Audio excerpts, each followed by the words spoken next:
majtama'a qaumun fi baitin min buyutillah yatluna kitaballah wa yatadarasunahu fima bainahum illa nazalat alaihimus sakinah wa ghasyiyatuhumur rahmah wa haffat bihimul malaikah wa dzakarahumullahu fiman indah.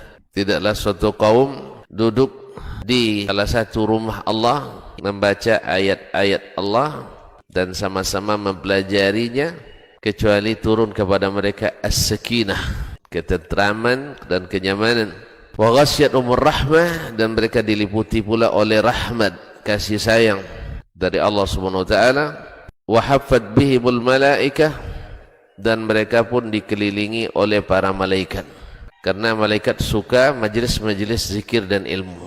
Wa dzakarahumullahu fiman indah, dan Allah akan banggakan sebut-sebut mereka di kalangan malaikat-malaikat yang ada di sisinya, di masyarakat atas. Mudah-mudahan kita termasuk yang sering disebut-sebut di sisi Allah di kalangan para malaikat, dan di akhir majelis ini mudah-mudahan kita pula mendapatkan seperti yang tersebut dalam hadis qudsi, qumu maghfuran lakum, silahkan berangkat. Wassalatu wassalamu ala abdihi alladzi istafa wa ala alihi as-sadati asy-syurafa wa ashabihi al-kiramin nubala wattabi'ina lahum bi ihsanin ila yaumil iqabi wal jazaa. Ashhadu an la ilaha illallah wahdahu la syarika lah jalla wa ala, wa ashhadu anna Muhammadan abduhu wa rasuluhu wa mustafa. Ya ayyuhalladzina amanu taqullaha haqqa taqwa wa raqibuhu fis sirri wan najwa fa innahu qad faza man ittaqa. Ya ayyuhalladzina amanu taqullaha haqqa tuqatih wa la tamutunna illa wa antum muslimun. Bapak dan ibu-ibu, saudara-saudara dan saudari serta adik-adik dan anak-anak yang saya muliakan, saya hormati, yang saya cintai, para alim ulama, cerdik pandai, tokoh adat, tokoh masyarakat, al-hadirin wal hadirat, wal mustami'ina wal mustami'at, wal musyahidin wal musyahidat yang hadir bersama di Masjid Zaid bin Thabit radhiyallahu anhu Pekanbaru, ataupun yang mendengarkan melalui Radio Urbani 91,1 FM, ataupun yang menyaksikan melalui media dimanapun berada. Alhamdulillah, subuh ini Allah SWT masih memberikan nikmatnya kepada kita dan mengizinkan kita untuk hadir di rumahnya ini. Mudah-mudahan kita menjadi tamu yang diterima, sehingga ketika pulang kita pun mendapatkan ampunan dan hadiah bersama-sama. Kaum muslimin dan muslimat dirahmati Allah, hari itu mari kita bersyukur kepadanya. Mudah-mudahan nikmat ini semakin lama semakin terasa dan bertambah. Selanjutnya salawat dan salam kepada baginda Rasulullah sallallahu alaihi wasallam yang sentiasa menyuruh kita, menganjurkan kita untuk selalu menjaga keimanan ini, dan salah satu daripada caranya adalah dengan sentiasa duduk mengaji, memperbaharui iman dengan duduk dalam pengajian. Ma'asyarul kiram dirahmati Allah, mudah-mudahan salawat dan salam juga bersambung kepada anak istri, keturunannya, para sahabat dan para tabi'in yang mengikuti. Mudah-mudahan kita termasuk di antaranya, amin. Ma'asyarul kiram, kembali masih dalam bab Jumalil Faraid, tentang kewajiban-kewajiban yang Allah sebutkan secara mujmal, secara global, garis besar dalam Al-Quranul Karim. Lalu Rasulullah SAW menjelaskan perinciannya, kaifiyat dan waktunya. Dan terakhir kita pada alinea 504, wa qala Allahu fis salah, Allah berfirman tentang masalah salat. Masih tentang masalah salat. Kemarin juga tentang salat. Inna salata kanat 'alal mu'minina kitaban mawquta. Surah An-Nisa ayat 102. Sesungguhnya salat itu wajib atas orang-orang beriman menurut waktu yang ditentukan. Menurut waktu yang ditentukan. Artinya salat itu dilakukan di dalam waktu dan dengan kaifiat yang sudah tertentu.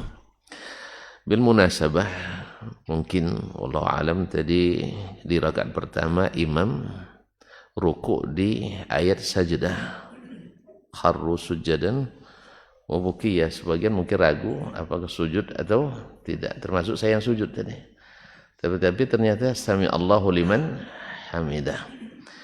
Nah, siapa yang kasusnya langsung sujud kemudian bangkit?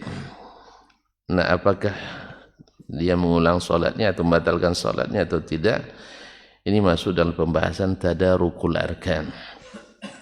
Bila dari awal kita sudah bersama imam, lalu terjadi ketinggalan rukun karena tidak disengaja, dikira tadi sujud ternyata tidak. Maka kalau ada yang sujud, maka ketika imam mengatakan sami Allahu liman hamidah, maka dia ruku dan cepat mendapatkan imam dalam keadaan i'tidal.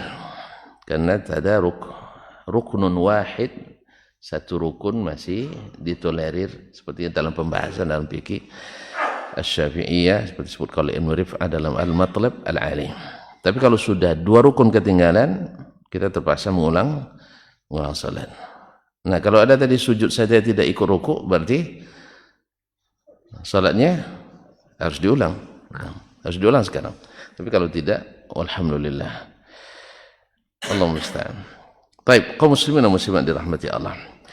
Fabayyana Rasulullah SAW, lalu Rasulullah SAW menjelaskan tilkal mawaqit anillah, tilkal mawaqit Rasulullah SAW menjelaskan dari Allah juga keterangan itu. Waktu salat. Wa sallas salawati liwaqtiha. Dan Nabi salat menunaikan seluruh salat tepat pada waktunya. Setelah Nabi di Isra dan Mi'rajkan, besoknya Jibril datang mengajarkan. Di hari pertama Jibril salat 5 waktu bersama Nabi di awal waktu. Di awal waktu.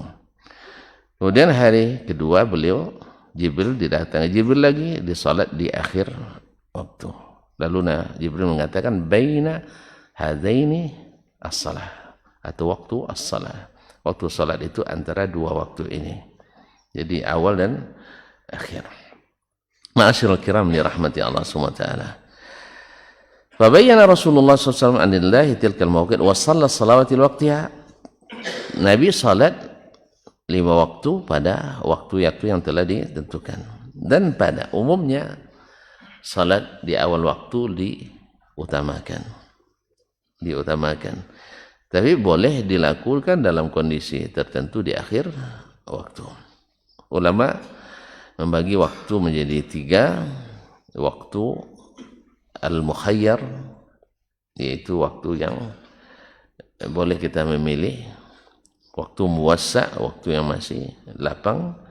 Wa al-mudayyiq, yaitu di akhir waktu. Dan pada umumnya as-salatu li awal waqtiha afdal.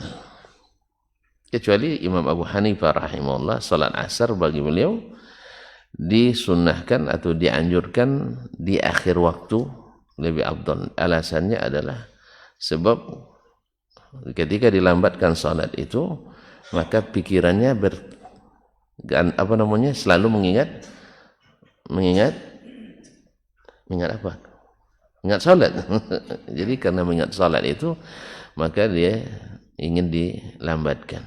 Tapi ini ala khilaf, ini berbeda dengan pendapat jumhur.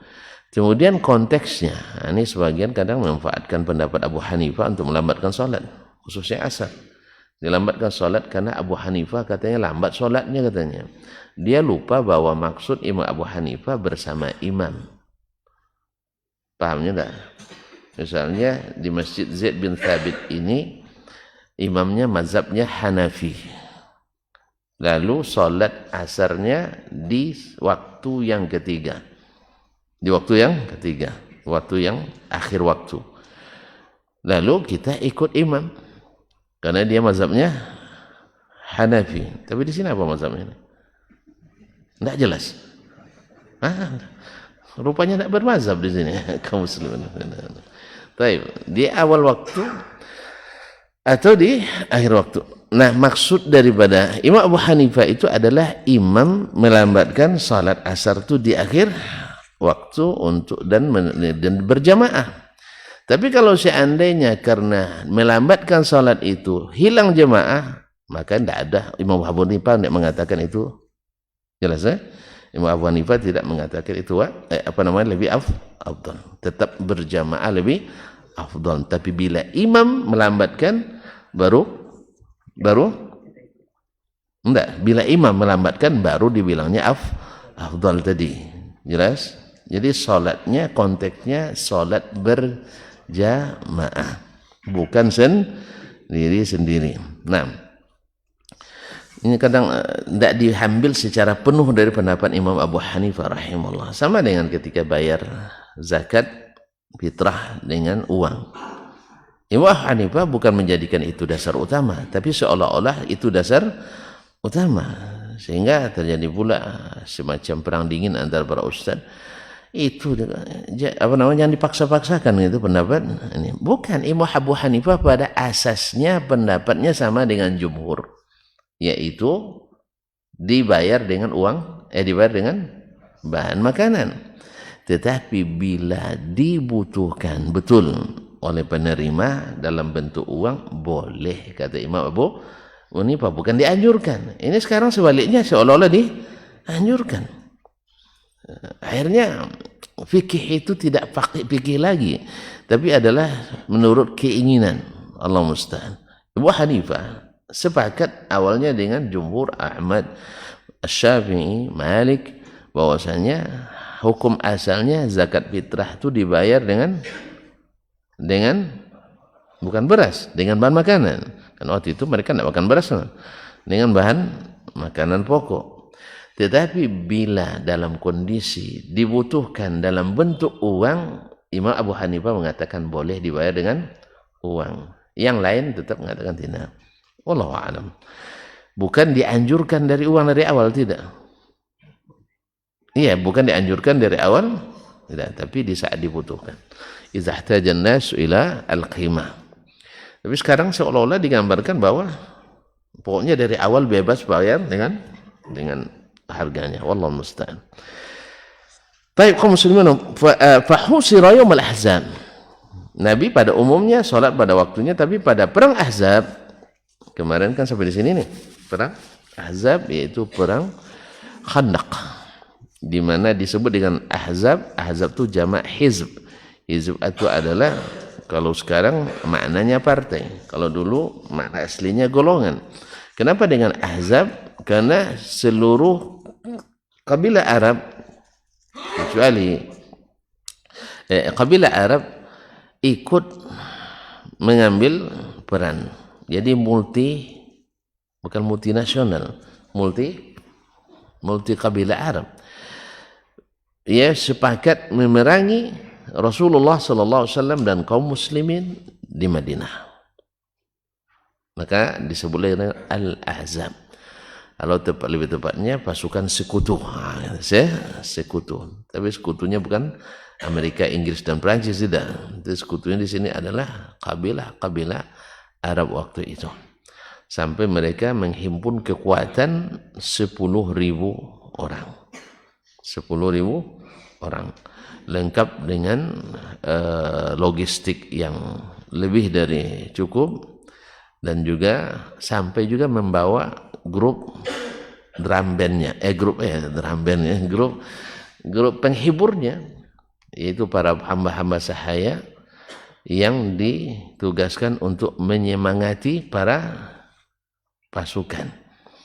Jadi ternyata dari zaman jahiliyah sudah ada grup-grup penyanyi yang memberi semangat kepada pasukan sejak jahiliyah. Tapi kaum muslimin ada apa enggak? Di pihak kaum muslimin ada apa enggak? Hah? Bapak punya bukti? Hah? Ada apa enggak? Hah? Baca Quran aja. Baca Quran kesat hati katanya. Allah musta'an. Ada orang bilang kalau baca Quran koye dehnya. Baca hadis keras katanya. Padahal Nabi SAW adalah arfaqun nas. Orang yang paling lembut. Ahlamun nas. Orang yang paling santun. Lalu kalau ikut hadis, Quran dan hadis keras. Padahal Allah adalah Al-Latiful Khabir. Maha lembut. Allah maha karim. Maha rahman. Maha rahim. Lalu kalau baca Quran keras hati katanya. Ini yang menyebut mungkin keras juga hatinya nih. Karena jarang baca Quran dan hadis. Kalau ikut Al-Quran dan hadis itu yang lembut. Karena Allah SWT yuridullahu bikumul yusr. Nah, cuman masalahnya kita kadang-kadang salah menerapkan Al-Quran dan hadis. Itu masalahnya. Suka cari yang keras-keras saja, yang lembut-lembut. Kalau enggak keras berarti namanya enggak bermanhaj itu. Baru bermanhaj setelah keras-keras. Itu yang masalah kita hari ini. Sehingga akhirnya tertuduhlah Al-Quran dan hadis mengeraskan hati. Semakin mengaji semakin keras hati. Sebenarnya bukan Quran yang salah, bukan hadisnya. Cara ngajinya barangkali yang keliru. Allah musta'an. Kaum muslimin dan muslimat dirahmati Allah. Sebab Nabi SAW ketika berdakwah, jangankan duduk dengan orang yang bermaksiat, yang berdosa, yang bersalah. Dengan orang kafir dia juga duduk berdakwah. Kita dah sadar beda masjid, tidak mau duduk lagi berbincang, berdialog. Tidak mau lagi menyampaikan. Nasihatilah ini nomornya Ustaz tuh. Tidak akan diterimanya. Sudah diputuskan tidak akan dapat hidayah. Dah pernah itu atau belum? Kan enggak kan? Cuman itulah sudah diputuskan. Siapa itu? Oh, si anu enggak bakal itu.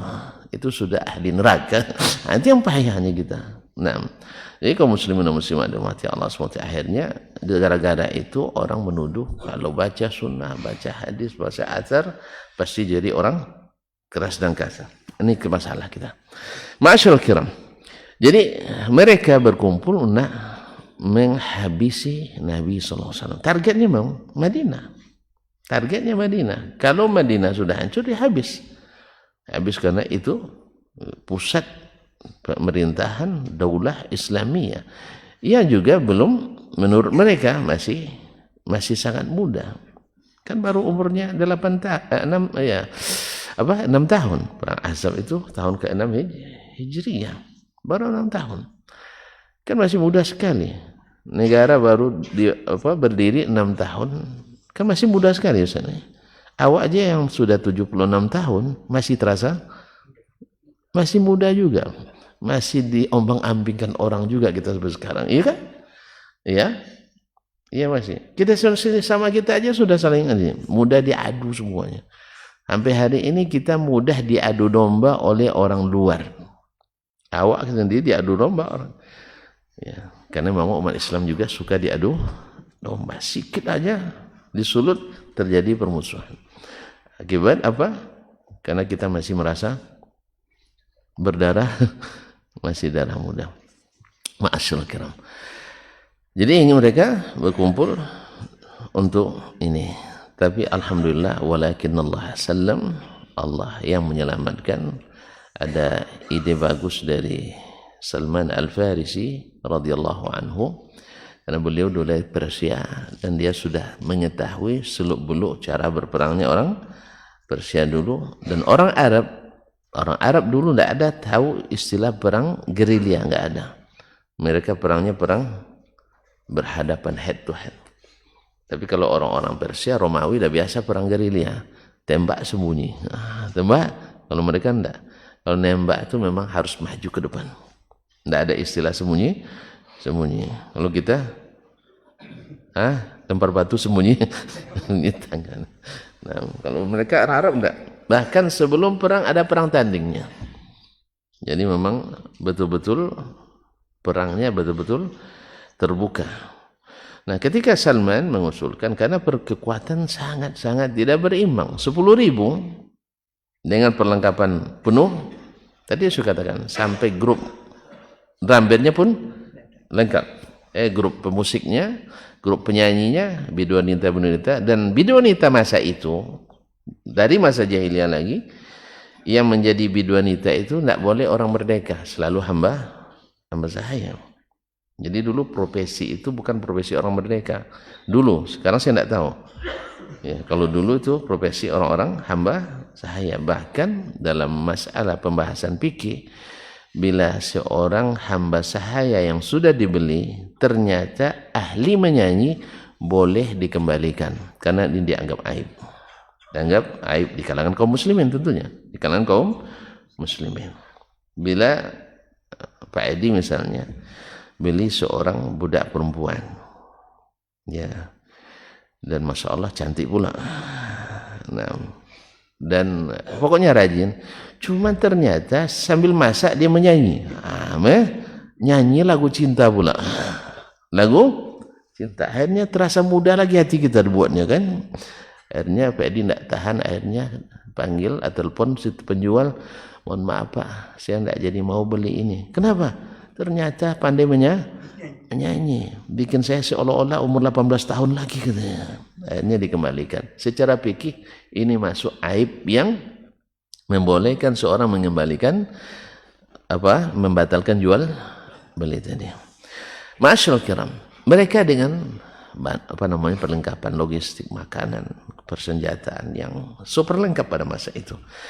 Di sebelah Nabi SAW dalam kondisi yang sangat sederhana, bahkan di bawah sederhana, 1.600 orang, makanan yang serba kurang, sampai Nabi SAW mengikat perutnya dengan batu. Demikian juga sahabat dekatnya Abu Bakar, ma'asyarul kiram dirahmati Allah, sampai-sampai Jabir bin Abdullah radhiyallahu taala anhuma merasa sedih melihat itu. Dia berlari ke rumah menanyakan ada makanan atau tidak di rumahnya. Subhanallah. Lalu istrinya bilang ada seekor anak kambing jarum, kemudian ada satu sa' itu semacam satu gantang sawiq, yaitu tepung. Akhirnya dia bilang kita biarkan makanan, cukuplah untuk 5 atau 6 orang. Seekor kambing 5 atau 6 orang. Kalau kita 5 atau 6 RT. Itu aja bedanya. Habis itu kita nak merengkang pula, lebih hebat, lebih pintar dari awak makan goreng ubi, pucuk ubi. Lebih cerdas pula daripada mereka. Allah musta'an. Kadang lucu-lucu. Ada sebagian orang kadang-kadang tak sadar diuntung, tak sadar diuntung. Kadang bicara tinggi, kemampuan rendah. Salewo godang, kemampuan tenaga kurang. Allah musta'an. Akhirnya pandai mencemooh, merendahkan dan sebagainya. Ala kuliah. Jadi satu ekor kambing, satu sa' tempat mud, tepung, lalu dibuat makanan. Cukup untuk 5 atau 6 orang. Begitulah biasanya. Akhirnya Jabir setelah masak datang ke Nabi SAW dan berbisik ke tengah Nabi, ya Rasulullah, ada sedikit makanan. Ya, ada sedikit makanan khusus untukmu dan para sahabat dekatmu. Dia sambil menangis, disampaikan itu. Rasulullah SAW menengok dia berbisik, kan tahu dia ini takut diketahui orang ramai. Pasukan sedang lapar semua. Akhirnya Nabi mengumumkan, makan siang atau makan malam kalian hari ini di rumah Jabir. Kira-kira Pak Edi gimana? Ya, misalnya Pak Edi bisik setelah kajian nih, Ustaz, kita sarapan dengan saya, bawalah 3-4 orang. Lalu saya umumkan, Assalamualaikum warahmatullahi. Sarapan kita pagi ini ditanggung oleh Pak. Gimana kira-kira? Sibuk nelpon sana sini, bisa minjam dulu. Jadi begitulah kaum muslimin dan muslimat dirahmati Allah. Akhirnya Jabir berlari ke rumah karena Nabi mengumumkan ke 1.600 orang. Gimana caranya? Akhirnya dia berlari, Nabi ajak orang semua ke sini. Tapi istrinya bilang, abang ngomongnya seperti apa? Abang dah bilang cukup untuk 5 atau 6 orang. Tapi Nabi umumkan. Kalau Nabi umumkan itu tanggung jawab beliau. Bukan tanggung jawab kita. Subhanallah. Akhirnya mereka karena rumah kecil masuk 10 orang. Nabi belum makan. Dikasih makan dulu pasukannya, Nabi yang sendokkan karena barakah. Kalau awak yang sendokkan enggak kan? Kalau kita sendok ambil untuk kita dulu ya enggak? Nah, kalau Nabi dah disendokkan masing-masing dah makan 10. Berapa lama nunggunya itu? 10 orang enggak habis-habis itu makanan. Subhanallah, mukjizat, barakah. Dah habis-habis sampai seluruhnya makan. Setelah seluruh pasukan makan, baru Nabi, Abu Bakar, Umar dan yang petinggi-petinggi makan. Ini yang susah, karena tidak ada mukjizat kan. Kalau kita kan petinggi dulu makan, yang lain habis makan nganter yang kenyang-kenyang itu dulu, takapan makannya. Saya pernah menyaksikan juga di sebuah tempat di rumah makan. Ya, anak buahnya sudah lama datang, nunggu makanan, tapi tidak makan. Lepas itu datang petinggi-petinggi, mereka makan, jaga para petinggi. Selesai makan, mereka harus juga mengikuti. Lalu saya bilang, kenapa tidak dibuatkan sama aja makan sekalian? Itu yang saya tak ngerti. Kalau kita petinggi, ya orang itu justru tenaganya lebih banyak dibutuhkan dari kita. Kita semuanya dilayani. Mereka semuanya melayani. Ya, ada acara mereka yang dulu sampai ke lapangan. Selesai acara mereka yang paling terakhir pulang. Harusnya kasih mereka makan, biar mereka bertenaga dan sehat. Lepas itu nyaman kita. Kalau tidak boleh sama-sama makan, suruh mereka dulu makan. Ya kan mereka sudah sampai kita mau makan dulu lebih duluan. Kasih aja, kalian dulu makan ya. Nanti selesai kalian makan, tolong jaga kami makan. Bolehlah begitu. Ini enggak. Selesai makan juga enggak ada kesempatan makan bagi mereka. Ini perlu kejelian para pimpinan. Begitu ya. Jadi harus kejelian. Anda juga sering juga menyaksikan ajudan kadang-kadang harus nginap di tempat yang jauh. Alasannya ya menurut SBU, standarisasi biaya umum dari Kementerian Keuangan, antara anggaplah misalnya wali kota dengan ajudannya jauh beda kelas kan. Wali kota kelas hotelnya mungkin 2.500.000 ke atas semalam, ini 150 semalam. Itu kan jauh bedanya. Kemudian mereka tempatnya jauh sekali. Kemudian pulangnya lambat. Besok harus siap sebelum subuh dah datang lagi ke lokasi. Nah juga ini harus ada kebijakan. Ya, kalau memang waktunya dibutuhkan, tenaganya dibutuhkan, harus dekat-dekat. Ya, kalau tidak ada anggaran, Pak Wali Kota keluarkan anggaran pribadinya, kan uang sakunya juga lebih besar kok. Ya, itu usulan, bukan perintah. Mana saya bisa merintah Pak, itu usulannya. Supaya pejabat-pejabat itu akhirnya orang-orang yang bekerja dengannya habis itu enggak sakit, tetap sehat. Ini kan banyak yang sakit gara-gara makan kurang, tidur kurang, kerja banyak maksimal. Tapi itu usulan saya. Mungkin kalau bisa semua aturan kan dibuat orang, usulkan, buat aturan. Nah, Allah musta'an. Baik. Setelah itu selesai semuanya makan, baru Nabi SAW dengan para petinggi itu makan. Wallahu musta'an. Nah, pada perang Ahzab itu Nabi SAW dikepung dari seluruh penjuru. Walaupun sudah ada khandak, parit yang tidak bisa diseberangi karena para pemanah kaum muslimin berjaga-jaga di situ. Tetapi tetap dalam kondisi ketakutan kaum muslimin. Ya, karena parit yang ukurannya tidak bisa dilompat oleh ini. Tetapi kalau tidak dijaga, tentu mereka nyebrang kan? Tentu mereka nyebrang. Subhanallah. Tapi subhanallah, pada waktu itu Allah SWT menggambarkan wa balagatil qulubul hanajir wa tadhunnuna billahi adh-dhununa, sampai orang-orang mukmin sendiri merasa khawatir ini akhir dari sejarah kita, sampai hati sudah naik ke kerongkongan saking ketakutannya. Tapi subhanallah, Allah menyelamatkan. Nah, saat itu fahusira yaumal ahzabi falam yaqdir ala salati fi waqtiha. Nabi karena dikepung pada perang Ahzab itu sehingga tidak memungkinkan beliau salat pada waktunya karena disibukkan. Fa akharaha lil uzur. Lalu Nabi SAW lambatkan karena ada uzur tadi. Karena ada uzur. Hatta shalla adh-dhuhra wal 'ashra wal maghriba wal isya'a fi maqamin wahid. Sampai Nabi akhirnya salat zuhur, asar, maghrib, isya di waktu maghrib. Menjelang isya pula di satu waktu. Wa fi maqamin wahid, di satu tempat. Akhirnya 4 salat dalam satu waktu. Ma'asyiral kiram dirahmati Allah. Ini terjadi pada perang Ahzab. Nanti dinasakh.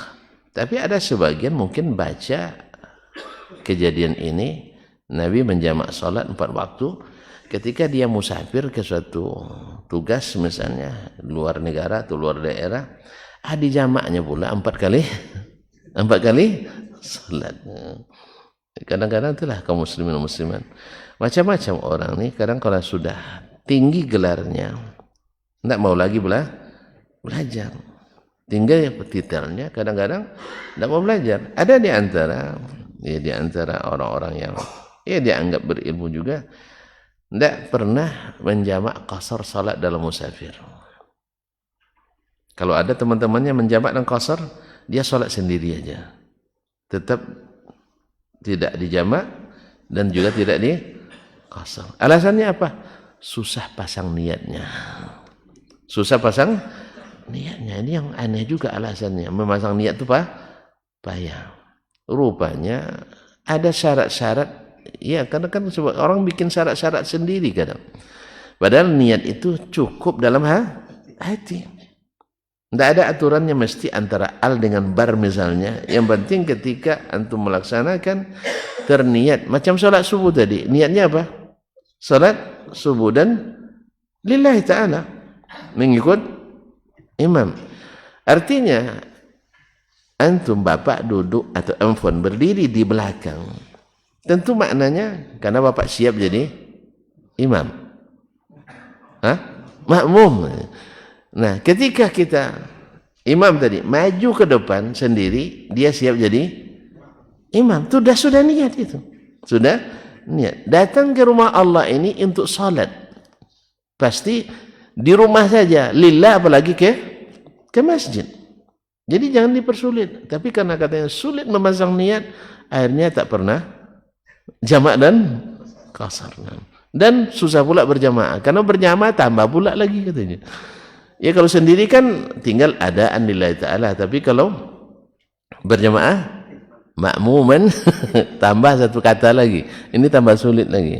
Apalagi menggabungkan dua salat. Allah musta'an. Kaum muslimin dan muslimat dimati Allah. Makanya agama ini sebenarnya yusur, tapi ketika dibahas menjadi lebih sulit. Sederhana kaum muslimin dan muslimat, tapi dipersulit oleh. Sama dengan akidah. Datang berita dari Allah dan Rasul, yakini seperti itu. Lalu datang orang bikin kaedah, akhirnya dia sendiri susah memahaminya. Apalagi orang lain, sampai dikatakan, oh ini tidak bisa paham orang awam nih katanya. Pada akidah itu untuk orang awam, untuk orang terdidik sama akidahnya, tidak ada bedanya. Lalu dibuat kayak rumus-rumus sehingga lahirlah istilah khawasul khawas dan seterusnya. Ini makamnya berbeda. Ma'asyiral kiram dirahmati Allah. Akidah itu mudah dipahami, berita yakini karena bahasanya jelas. Wa ma arsalna min rasulin illa bilisani qaumi liyubayyina lahum. Kami tak utus seorang rasul pun kecuali dengan bahasa kaumnya. Bahasa kaumnya supaya dia jelaskan kepada mereka.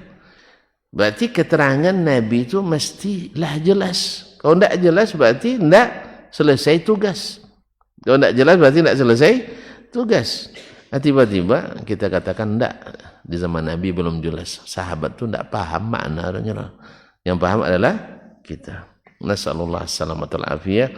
Ini akibat daripada mensulit agama ini. Baik kaum muslimin. Lalu Nabi SAW salat 4 waktu di 1 waktu. Lalu Imam Asy-Syafi'i rahimahullah menyebutkan dalilnya atau sanadnya tentang kejadian ini. Qala akhbarana Muhammad ibn Ismail.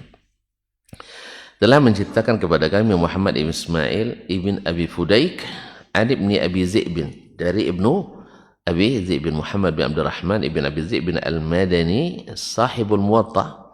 Dia menulis juga kitab Al-Muwatta seperti Imam Malik rahimahullah ta'ala, dan dia lebih duluan atau lebih senior dari Imam Malik.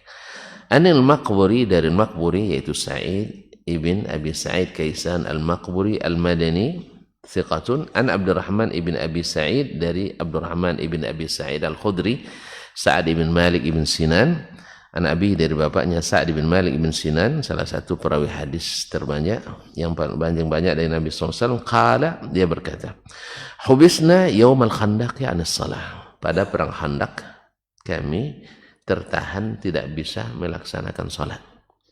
Baik. Hatta kana ba'dal maghrib, sampai waktu setelah maghrib. Luar biasa itu kaum muslimin dan muslimat dirahmati Allah. Bihuwiyyim minal lail, atau bihawiyyim minal lail, yaitu sampai cukup panjang malam. Nah, hatta kufina, sampai akhirnya kami ditolong Allah Subhanahu wa taala. Wa dzalika qaulullah, dan itu adalah firman Allah Subhanahu wa taala, wa kafallahu al-mu'minina al-qital. Allah mewakili orang-orang beriman dalam perang itu. Artinya Allah datangkan, Allah kirimkan angin kencang yang menerbangkan kemah-kemah mereka, periuk-periuk mereka, sampai mereka lari ketakutan. Mungkin dikiranya ada senjata apa dari Nabi Ali. Mereka ketakutan. Ya, angin yang begitu kencang yang menerbangkan seluruh peralatan mereka, menerbangkan kemah-kemah mereka, hanya mereka lari tunggang langgang. Wa kafallahu al-mu'minina al-qital. Allah akhirnya mencukupkan orang beriman dalam peperangan ini. Tidak perlu orang beriman yang melawan. Ada senjata, ada tentara Allah. Tentara Allah itu banyak. Ini tentara Allah itu banyak.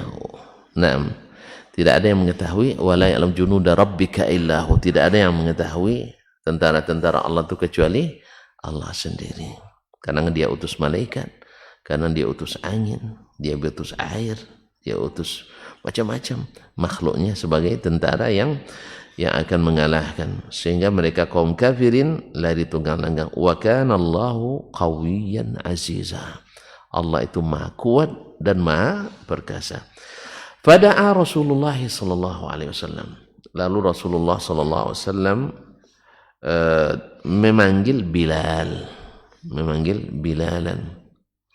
Ma'asyiral kiram dirahmati Allah Subhanahu wa taala, memanggil Bilal, fa amarahu fa aqama adh-dhuhra fa shallaha. Lalu dia perintahkan Bilal untuk mengumandangkan azan dan qamat, fa aqama adh-dhuhr. Lalu dia qamat salat zuhur. Fasallaha, lalu Nabi salat zuhur. Fa ahsana salataha, tetap salatnya baik, bagus seperti biasa. Nah, kama kana yusalliha fi waqtiha, seolah-olah beliau salat di waktunya. Artinya tidak beda salatnya di awal waktu dengan salat di luar waktu ini. Artinya Nabi tetap bertenang salatnya. Bertenang salatnya karena musuh sudah dikalahkan. Thumma aqama al-asra, kemudian Bilal qamat salat asar. Fa shallaha hakadha, Nabi pun salat asar di tempat yang sama dan seperti salat di awal atau di waktunya, tidak tergesa-gesa. Thumma aqama al-maghrib fa shallaha, kemudian Bilal qamat salat maghrib dan Nabi SAW salat maghrib kadzalik, seperti itu pula. thumma aqama al-isya, kemudian qamat salat isya, fa shallaha kadzalika aidan, dan salat isya seperti itu pula. Jadi 4 rakaat. Tetap seperti ini. Qala wa dzalika qabla yunzala fi salatil khaufi. Ini sebelum turun ayat tentang salat khauf. Tentang salat dalam kondisi ketakutan, farijalan aw rukbana. Yaitu fa in khiftum farijalan aw rukbana.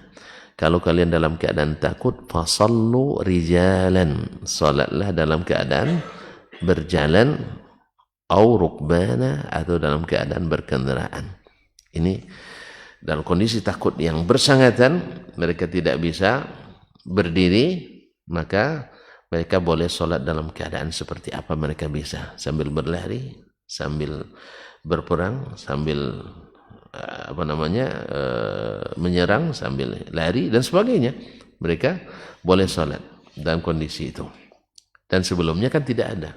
Sebelumnya belum turun. Maka melambatkan atau mengumpulkan 4 waktu ini dalam kondisi apapun sudah dinasakh dengan salat khauf. Dengan salat khauf. Dalam keadaan takut boleh salat dalam keadaan seperti apapun. Ya. Dan boleh pula di qasar. Boleh pula di qasar. Artinya salat 4 menjadi 2 seperti yang akan dijelaskan. Qala fabayyana Abu Sa'id, Imam Asy-Syafi'i rahimahullah berkata, Abu Sa'id menjelaskan anna dzalika, bahwa Nabi menjama 4 kali salat itu qabla yunzilallahu 'alan nabi sallallahu alaihi wasallam al-ayat allati dzukirat fiha salatul khauf. Abu Sa'id Al-Khudri rawul hadis yang langsung menjelaskan bahwasanya itu terjadi menjama 4 salat dalam satu waktu itu sebelum Allah menurunkan kepada Nabi sallallahu alaihi wasallam ayat yang di dalamnya disebut salatul khaufi. Salat dalam keadaan takut atau salat khauf. Kemudian Imam Syafi'i menjelaskan ayat itu, wal ayatul lati dzukira fiha salatul khaufi, ayat yang disebutkan padanya salat khauf itu, qaulullah, adalah firman Allah Subhanahu wa ta'ala dalam surah An-Nisa ayat 102. Allah Subhanahu wa ta'ala berfirman, wa idza darabtum fil ardi, apabila kalian melakukan perjalanan di atas permukaan bumi, falaisa alaikum junahun an taqsuru minas salah, tidak berdosa bila kalian mengqasar salat. Naam, in khiftum, jika kalian takut, ayyaftinakumul ladina kafaru, kalian diserang oleh orang-orang kafir. Innal kafirina kanu lakum aduwwan mubina, sesungguhnya orang-orang kafir itu bagi kalian musuh yang nyata. Lalu Pak Edi bilang orang kafir, tidak boleh dibilang orang kafir. Ya, karena lakum dinukum waliyadin. Ustaz, jangan bilang kafir. Kan Allah bilang lakum dinukum wadin, agamamu, agamaku. Kata agama, katanya. Agama berarti kan harus dihormati. Lalu tanya, ini di surat apa? Surat Al-Kafirun. Oh, boleh rupanya bilang kafir. Iya, Pak ya. Nah, innal kafirina kanu lakum aduwwan mubina. Sungguh orang kafir itu bagi kalian musuh yang nyata. Musuh yang nyata. Itu sudah jelas. Nah, cuman kan antum harus tahu, musuh ada masa damainya kan? Akan ada masa damainya. Hah? Musuh ada enggak masa damainya? Ada? Enggak ya? Perang terus? Karena itu kadang-kadang sesama muslim aja bermusuhan kadang, betul? Betul enggak? Coba lihat, buka aja medsos, perang medsos. Iya kan? Saling menjatuhkan dan sebagainya. Tapi pas ketemu di meja makan, perang juga? Enggak. Di meja perundingan perang juga? Enggak. Damai. Kadang di dunia nyata enggak ada perangnya, tapi di dunia maya ada perangnya. Jadi maksud musuh, baik musuh dalam arti musuh akidah, musuh iman, tidak selamanya harus, bukan tidak nyata, bukan selamanya tidak harus berperang. Jadi harus bedakan musuh itu, musuh kan terbagi banyak. Jelas ya? Ada yang sedang perang, ada yang perang dagang, ada yang perang perang pikiran dan sebagainya. Ya, semuanya.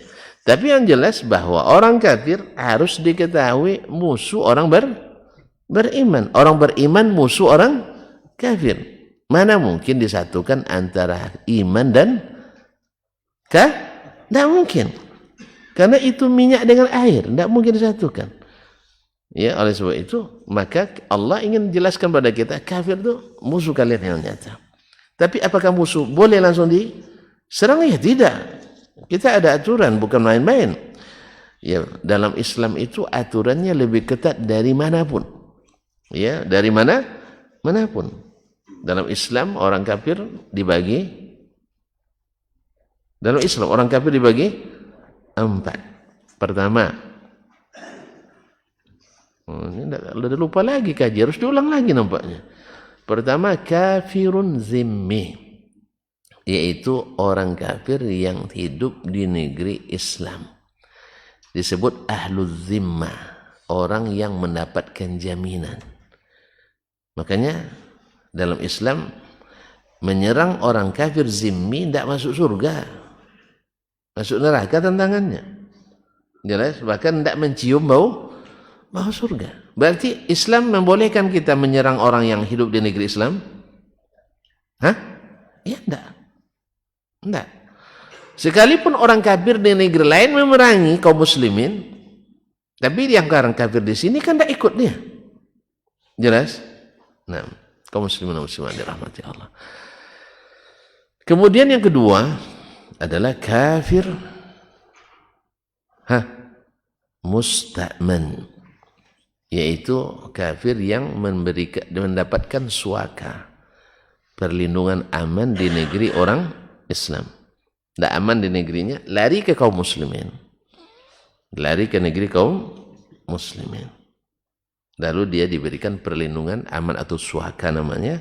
Dan suaka ini dalam Islam, ya, kalau sistem lain kan tidak sama. Islam sekalipun rakyat biasa memberikan suaka, maka pemerintah wajib menghormati. Kalau kita kan tidak, dilindungi oleh rakyat, tapi pemerintah tak izinkan, tetap dicari-cari. Ya kan? Nah itu. Mana yang lebih hebat? Mana yang lebih lunak gitu? Islam atau selainnya? Ya Islam. Rakyat jelata sekalipun beri perlindungan, wajib dihormati oleh pemerintah Islam. Kalau di sistem lain tidak, wajib pemerintah. Kalau pemerintahnya zalim, berarti tidak ada yang bisa beri perlindungan. Di sana zalim, di sini zalim. Di mana-mana aku dizalimi. Kan itulah. Di sana zalim, di sini zalim. Di mana-mana aku dizalimi. Di negerinya, negeri diperintah oleh orang kafir, misalnya dia dizalimi. Lari ke negeri Muslim. Kalau negeri Muslim, dia aman. Sekalipun yang memberi keamanan itu adalah rakyat biasa. Kalau sistem yang bukan Islam, tidak. Harus disetujui oleh pemerintah yang sah. Berarti Islam lebih luas dan lebih luas, lebih fleksibel, lebih aman. Nah, dan ini yang mengusik yang seperti ini juga terancam tidak mencium bau surga. Makanya orang non muslim itu di negeri muslim lebih aman dari orang muslim di negeri non muslim. Enggak, antum sebanyak ini berita tidak bisa antum bacanya. Ya, orang muslim di negeri non muslim tak mendapatkan keamanan seperti non muslim di negeri muslim. Itu di negeri muslim yang umat Islamnya tidak banyak pula paham Islam. Apalagi kalau di negeri muslim yang banyak paham Islam. Ma'asyiral kiram dirahmati Allah. Yang ketiga, yaitu mu'ahad. Yang terjadi ada hubungan perjanjian bilateral atau multilateral antar negara atau antar perusahaan. Orang ini ada terikat perjanjian dengan kaum muslimin, maka juga tidak boleh diganggu. Ancamannya juga tidak membawa surga kalau ada yang menyerang. Ada yang keempat baru kafir harbi, yang head to head dengan kaum muslimin berperang. Ya kalau sudah perang, Masa antum anda tidak mau perang? Saya tidak mau berperang, gitu ya. Orang dah serang negeri kita atau serang kepentingan kita. Oh, Islam damai, Islam damai, tidak mau berperang, gitu ya. Pedangnya sudah di hidung kita, atau pistolnya sudah di kening kita. Maaf Pak, saya tidak perang, saya damai aja lah, gitu ya. Lalu Pak mau apa? Saya mau negara Anda untuk saya. Ambillah, kami damai aja, gitu ya. Tidak mungkin. Dimanapun, bahkan harta kita, kalau dirampok orang, wajib kita pertahankan. Mati, syahid. Atau serahkan aja lah, ambillah semua bang, gitu ya. Gitu ya. Nah, kecuali kita termasuk yang ya takut dan sebagainya, itu lain hal. Tapi kalau yang namanya sudah harbi, namanya saja harbi, perang, kafir yang merangi, baru kita boleh, dan wajib malah, wajib. Jadi tidak semua kafir itu satu derajat. Makanya ketika menyebut kafir musuh, ya memang musuh yang nyata. Mereka takkan pernah mencintai orang beriman. Jelas. Kalaupun mencintai harus dibatalkan cintanya. Ya, kalau ada anak orang kafir mencintai gadis muslimah, wajib dibatalkan cintanya itu. Makanya tuan-tuan, hati-hati anak gadis kita pergi kemana-mana. Harus, kalau anak perempuan makanya tidak boleh musafir nih. Karena kalau musafir sendiri, anak perempuan itu sangat mudah dibanding anak laki-laki. Walaupun anak laki-laki juga tidak juga cukup mudah sekarang ini. Maka kita dalam mendidik anak memang harus dekat sekali. Dan yang terbaik adalah kalau perempuan cepat nikahkan. Tapi jangan buat statement, kalau kalian sudah menikah berhenti jadi anak saya. Itu yang masalahnya. Hanya anak-anak kita takut semuanya, apalagi laki-laki. Ya, nak nikah ya katanya. Kamu kalau nikah, sedang kuliah, berhenti jadi anak saya. Sedang sendiri aja masih nyandar sama bapaknya, apalagi berdua. Kan yang nyuruh kuliah kan kita juga. Kuliahkan dia, kalau dia butuh nikah, maka nikahkan segera. Ini sekarang kan berapa banyak orang berpacaran, karena dia memang butuh. Masa perempuan tidak butuh sama laki-laki, laki-laki tidak butuh sama perempuan. Nah, apakah kita biarkan padahal uang kita banyak untuk belanjainya, tapi kita belanja dia untuk pacaran? Kan dia minta uang jajan kan? Yang minta uang jajan katanya. Biasanya sebulan 3 juta, ada acara bulan ini ya katanya. Biar berapa? 4,5 juta. Rupanya acaranya pergi berdua dengan pacarnya, dibiayai oleh orang tua. Padahal dia suruh nikah, berhenti jadi anak saya. Kalau pacaran, ayah biayai. Allah musta'an. Inilah kekeliruan berpikir banyak orang tua kita hari ini. Jadi kalau seandainya sudah menikah berhenti jadi anak, anak tentu tidak bisa mandiri. Setelah tidak nikah pun selesai kuliah ada S2 pula, tidak juga mandiri ngurus kamarnya aja tidak pandai dia bersihkan sendiri. Kita juga yang didik mereka seperti itu. Ya kan, nak bekerja nak, jangan nak, nanti jatuh katanya. Itu ada pembantu. Akhirnya semuanya bantu. Ngurus kamarnya juga dia tidak bisa. Allah musta'an. Kemana-mana kita Pak ini. Gara-gara masalah orang kafir itu musuh yang nyata. Itu pasti. Tidak bisa dirubah-rubah nih ayat Al-Quranul Karim. Cuman musuh seperti yang saya katakan tadi. Sesama muslim saja, ada tidak yang bermusuhan? Ada kan? Tapi boleh dia menzalimi, ya tidak boleh. Orang memusuh kita, ada nggak sekarang Pak ini? Ada kan? Tapi apa boleh dia nyerang kita? Ya enggak. Yang namanya cinta, benci, itu ada. Benci, cinta itu ada. Ya. Kan kita bilang, itu musuh saya tuh katanya. Musuh saya. Tapi saya lihat Ustaz makan dengan dia kemarin. Ya namanya musuhan seperti itulah. Salahuddin Al-Ayyubi rahimahullah, dia panglima perang kaum muslimin dan perang salib dulu. Ketika lawan beratnya Lion Head sakit keras, dia ngobati, dia menyamar jadi tabib. Dan dia memang tabib memang. Dia datang ke kamar orang itu sebagai tabib, dia obati dengan serius. Karena ini hamba Allah yang perlu yang perlu bantuan hamba Allah yang lain. Dan kita disuruh untuk itu. Orang kafir sakit, jangan kasih racun. Dosa, Pak. Jelas? Mentang-mentang antum dokter, ini orang kafir saya kasih formalin langsung dalam tubuhnya. Jangan. Dosa antum. Ini amanah. Kita tidak boleh menghilangkan jiwa tanpa hak. Jelas, Pak Adi? Nampak orang kafir butuhkan bantuan, kasih. Berpahala kita. Jelas?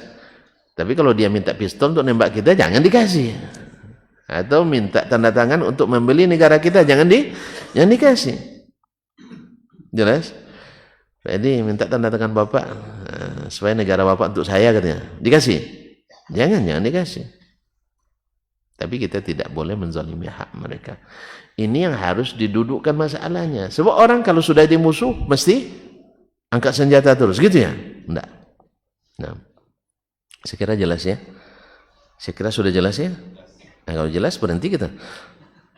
Hah? Ya cukup begini dulu. Nah, kaum muslimin dan muslimat dirahmati Allah.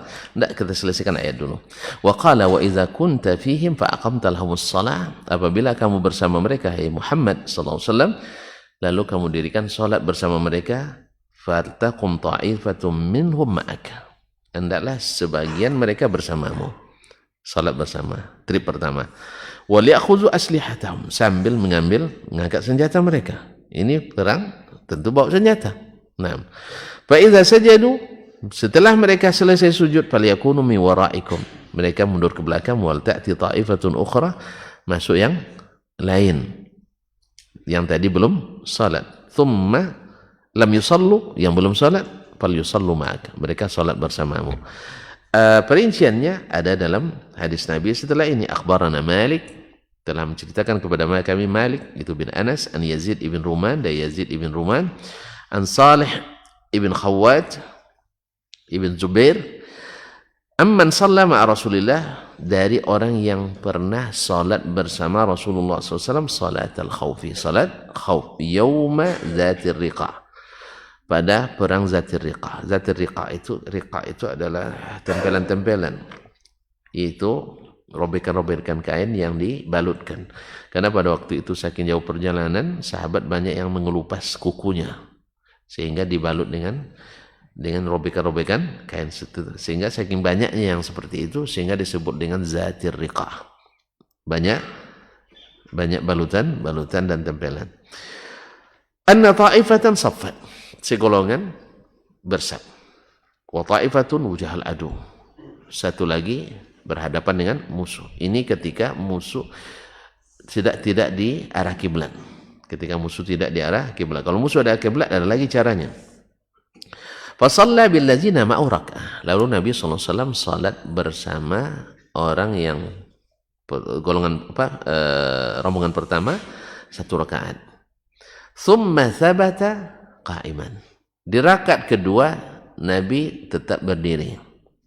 Wa atammu li anfusihim. Mereka menyelesaikan salat ke rakaat kedua. Nabi tidak ikut rakaat kedua. Thumma sarafu. Selesai mereka salam setelah salat 2 rakaat, 1 rakaat bersama Nabi, 1 rakaat mereka sendiri. Kemudian setelah salam mereka, thumma sarafu fasaffu wajhal adu, mereka lagi yang ganti posisi menghadap musuh. Wa ja'at ta'ifatul ukhra, datang pula rombongan yang belum salat tadi. Fa shalla bihim rak'atal lati baqiyat min salatihi. Lalu Nabi sallallahu alaihi wasallam salat bersama rombongan kedua 1 rakaat lagi. Jadi adil ya, saya dapat 1, ini dapat 1. Thumma thabata jalisan. Kemudian setelah selesai sujud kedua, Nabi menunggu mereka sambil duduk. Wa atammu li anfusihim. Kemudian mereka naik rakaat kedua masing-masing. Kemudian setelah mereka duduk bersama Nabi kembali di at-tasyahhud, thumma sallama bihim. Baru Nabi salam diikuti oleh yang lain. Jadi yang rombongan pertama takbiratul ihramnya sama, rombongan kedua salamnya sama. Di sana memulai, di sini usai. Nah, jadi kaum muslimin dan muslimat dirahmati Allah. Ini salah satu cara dari salat khauf. Nah, dalam kondisi seperti ini ayat munasabah. kondisi perang, maka orang kafir itu maka dia disebut musuh. Nah, karena kondisinya sedang perang sekarang, lebih patut disebut musuh. Baiklah kaum muslimin dan muslimat dirahmati Allah, kemudian beliau menyebutkan sanad selanjutnya tentang salat ini. Insyaallah kita sambung pada pertemuan pekan depan. Karena tadi sudah jelas katanya. Ya, nanti kita sambung dan perjelas pada pekan depan insyaallah. Ya, karena waktu yang sudah tidak terasa memang, dan kalau sana senangnya tidak terasa waktu habisnya. Memang tontonannya betul-betul menyenangkan. Wallahu musta'an. Mudah-mudahan kita bertemu kembali dalam keadaan yang lebih menyenangkan hati. Wallahu ta'ala a'lam. Wassallallahu ala nabiyyina Muhammadin wasallam wa subhanakallahumma bihamdik asyhadu an la ilaha illa anta astaghfiruka wa atubu ilaik. Wassalamualaikum warahmatullahi wabarakatuh. Majtama'a qaumun fi baitin min buyutillah yatluna kitaballah wa yatadarasunahu fima bainahum illa nazalat alaihimus sakinah wa ghasyiyatuhumur rahmah wa haffat bihimul malaikah wa dzakarahumullahu fiman indah. Tidaklah suatu kaum duduk di salah satu rumah Allah membaca ayat-ayat Allah dan sama-sama mempelajarinya kecuali turun kepada mereka as-sakinah, ketentraman dan kenyamanan. Wa ghasyiyatuhumur rahmah, dan mereka diliputi pula oleh rahmat, kasih sayang dari Allah Subhanahu wa taala.